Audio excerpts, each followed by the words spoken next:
Ko ia kainga e whakapapatu I te awhiawhinei, malo te alunga o te whakataki pēr mo te tauhea pē, o te temi whalawe whuki ani o tātou I te tālea. Ai hange pē ko te mōni te furi, e tō tālea, palalau o hinga pēr mo te u koloatuku, pē ko te talatuku, historia I uwēnei, pēr mo futuna. Pē I te whainga maria I te awhiawhinei, e tō whatahe pēr mo te tamai ani, ko pētelo tauwhana, o palalau ia ki te mātanga e tuu I te kolo e mauriai. Ko ia pētelo, e whaki atu ia whakapapa o te awhiawhinei ki tō poto, malo te alunga te whakataki, tau pau whamiri pē mo te whutulaki pē I te ahokatoani. I whaki I porito, tau li whaki atu pē te whakapapa ia, whakatau mauri ki te alunga te poto ia o mo ni te ahokate mo ni te hina tamai mwhai o lunga nei I te tūlaki ngāu I te whare te tukulongo o tātou, malo pē te alunga takotou kātaki. Ko ia pētelo I te whalawe I te awhiawhinei, I te u mātanga pēr mahino mai, e ia te mātanga e ke mahino wheaunga ki ei, ai ni whoki e hingoa ko laupua tokia. Toko potu pēr mo te kaunga maria o te whenua, e more mahino pēr ko te mātanga aia, e tuu I te whaewhea, ke whakamahino mai. Maro ia I porito pēr whakalebe te aluanga tau roto, e au kore atu pēr mua heki I minutaitahi, ke tukua ngai hina whakapapa ki te aluanga te umamaru se o te tau whenua, he tau mua ki pē te aluanga te tau whenua, ia te whakapapa. Ko ia e au whia momori atu pē muaheni he whakapapa, mo he whakaturo ki te aluanga te o awhiwhio o te tau whenua. Ia lawe lua taku masiwa, matario nei sangatasone, toi momori atu whakapapa ia ki a lawe lua mautamakia I te whitunga mahi o Maria. Whea pērewa ki futuna ki te awhio a tuisingawe. I te aluanga o te taupauia ki te aluanga o tōna ia whenua. Pēr whakapapātu ki te halotu katoa I uwēnei pēr whea pēr mfutuna. Whakapapātu ki te aluanga o te poutu o pātere kāperia le katoa. Mālo pēr te whaihuwhaki, mālo pēr mo te aluanga o te malumalu I pēr o te aluanga o te tōtou egeresia o te tōtou diosesi. Pēr mo te halotu katoa. Whakapapātu ki te poto o te prefe, mō na tōni ngā ue furi I uwēnei. Whea pē ki te aluanga o te poto o te presta o te whono, pēr mo te whare tautoa ngā ane whono katoa, maro te tūlaki ngā ue. Mō le ngā roa I tau te hina whono ki wharani, te pite pēr mo tau potu senatea. Pēr whakapapātu lewa whakatomua ki te aluanga o te kakai.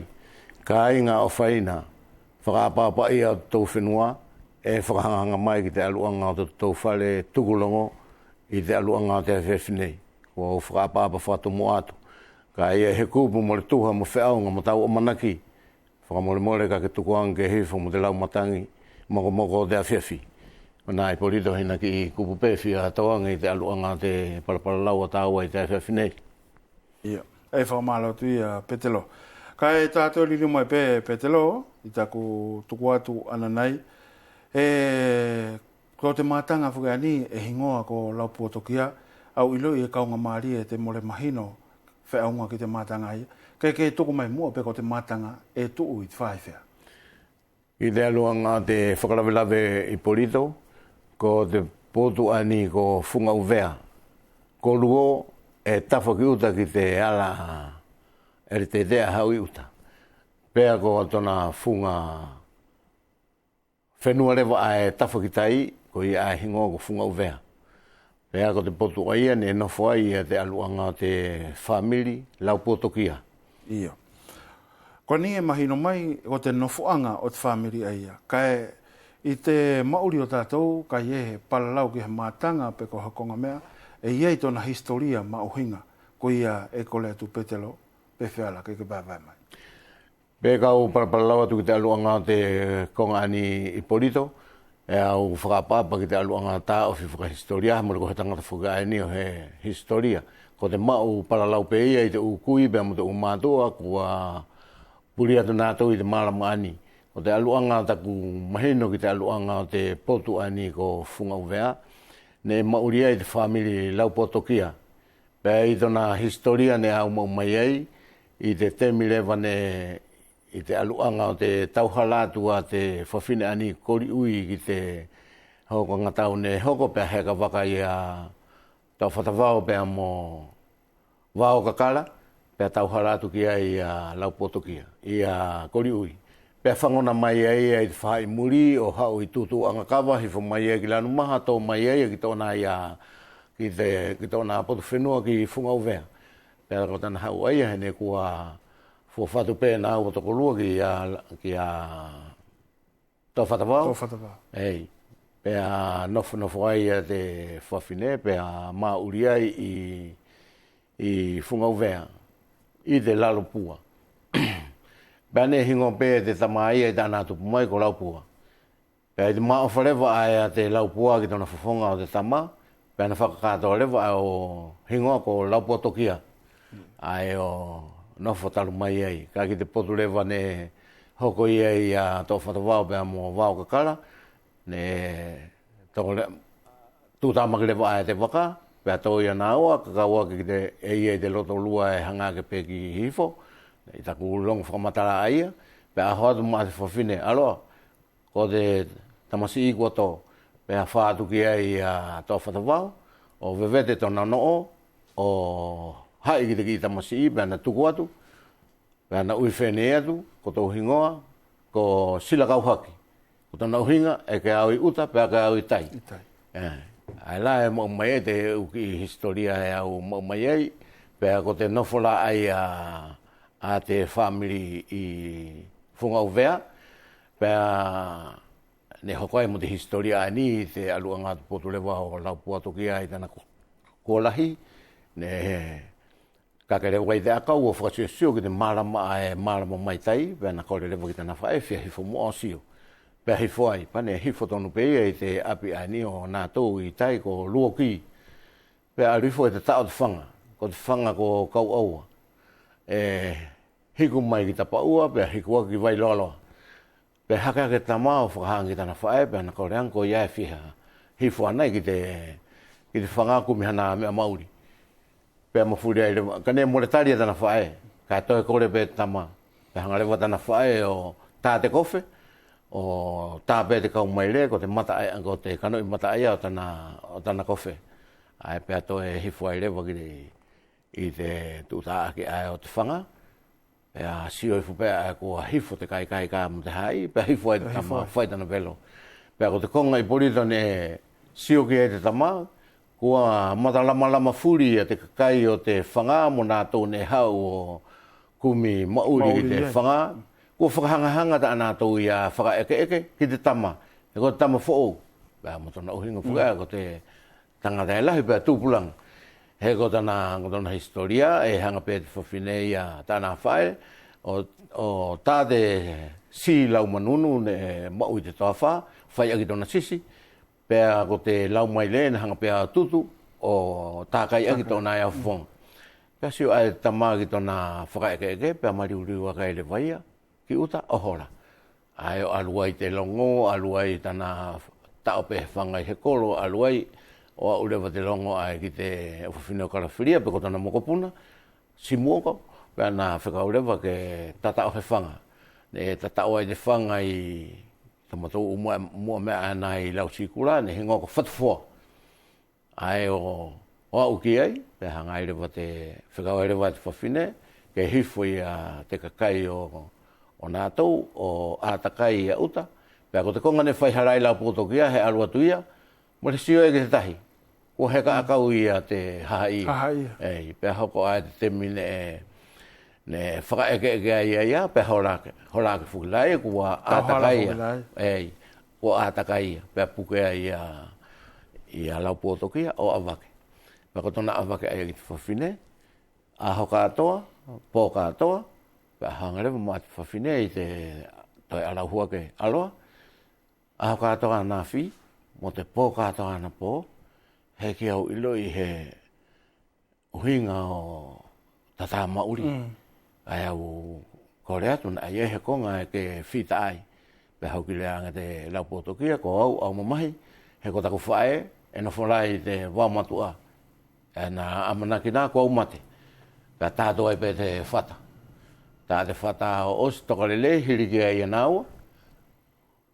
Hifo i te hau ai mai te whae muri, hifo i te naulonga, hifo mai te kaupālua, whakatoa mai ki tōtu angawa, lanu maha, tō atua i ki whungauwe. O rātu rā, kua kafo pēsi i whina matua, e te tuki o tōna whonga ki te tawhito puaha ko tāna tonu, ko mate se ana tama. O rātu rā, e pēa tuku i whate whata, pēa sio mai se ana whae, pēa hoki whakanana aire wae nau, o osi a te aluanga te konga aia, pēa whakatoka ai lewa, pēa ngane ko te konga ne au mahinu kea, te whai whakamatara te kau mātua mo te ukui, ne whahawhene le wai tama ki tana whae, pēa mō tona hoana, ko au tō whia li riu pēa ki te api o tako tamai, o whahahai. Pēa i o pēa tāna whae, pēa mō simoko. Pēa ne ko te konga ne na kore ki tana whae, ko te mea konga le wai au kore atu kia koe whae, ko te kere ai nā mai te mato ai nā mai tai i te kere o te kawariki au loto, ke whoaki o au mai ki te luo loa ai laitu ai a te wharepane o kirisi mō vise. E au whokea nei mō arere. Ko te kere o arere, mai a koe ko taku whae. Pea i o pēta ana whae, pea hiki te whataia, pea alu nātou. Alu ai nātou. Alu nātou, alu i te whai muri o au ai hoata ai nātou ki te konga mea o arere ko fuwaru. Taku rongo aia, pea tuku ai te whata. Mana vai o whai e te ki taupau mauri. Pea aho whenei maa rau pōtokia, ko te kere ani, ko te kere o taku tamai, e au whoki mō te pā, i te whahaiata aku tamai, ko te ukonga i te tuu awhea mai, pea hiki ai rewa te whata o hifo ki ārere, pea unga tai au. Ne lau mai ne whakahai rewa i a te whenua e te taumātua. Yeah. Pea ko te tuani o te mātanga, ko nā whulewa ne kua au lewa nātou o mauri hifo, kai tuku lewa i a te mātanga. Ia lakanga nei, kei whakamauhinga pe whakaatea i a te ki mātanga ai a ko lau pōtokia? Ko te potu ai i Porito, ne lepe ne alua ke si kamelamane o maoro pe o whasiosio, o whaitana ki i pāki, ne tuku talu mai e te manatupe ko te hiwa pe au to lewa te kawenga, kai i te lua mātoru ape, kai au hau le wātou tāku ngau pene ko au pe, mo se aku kau mātuani, mo tau oro, whakaatea tāwhito i ati fwoi tūlanga whare lahi o te whamiri. Kai ne ko te konga le wai i te mawai ai a lau pōtokia mo tāna whae, tō nā hoana ai ki arere, kai nofo ai pe tō nā whamiri. Tō nā whamiri ia. Pea ko te konga lewa ne hoko, ko te nofoi forever ai a te matani taula lahi ai lua ko te haa wakatoro mo te haa mea i te funga lanta wake o lamaifo i a te toa ai o makahu. Mo rea umahino lele pa ko haratui, te konga aia. Pea ne tu ani arewa te whamiri. Pea na tau hifo lewa nātou. Teo lewa nātou hifo pe le vai ki tai ki tau nātou apitai ki luoki. Pea na tau vai ai. Hau te konga ki nofo te konga i mua nei, pe hau tahi konga ki ngahi, ana lae tuai te malumalunga o visesi o Paulo, mo te wharefono, pe hakai tō nātou kere ke te matamato, ko te tawhito langa kari matua e tuai, pe ngatai nātou, e maula nātou mo vai, mo te vai anai, te mua mea ngā utau te whare o te kapela. Pe mawai ai nātou ki hahake, he ko te upotu kaunga marie, hahake, ko ligu, mata utu, ko hawhasia mo ravanga hau. Ka i e pe te leo i tō nātou api luoki. I luoki, ia. Ko i e whamaro lahe atu petelo, e ko ni fuki kua nou i a te temi, kai au i loi ke lahi tau i a u whakamatara. Ko ia e tuku atu, ke tātu pe moehe, kai wahani ka hau, pe hau ki tā whakaosi o silewa, ia te whakamatala o laupōtokia, ke whakaosi lelei. Ko nā ka inga, angai ka takutuku ake ki te potu matuani o Petelo, e tūpe mua he i te awhiawhine. Mō ni te ani ka hau, e whakaosi furi atu ai lewa, ia te palalau o hinga pēr mo te matanga, tau i ne mō whātu, hoki tau whakatahi, i te waha ka hau.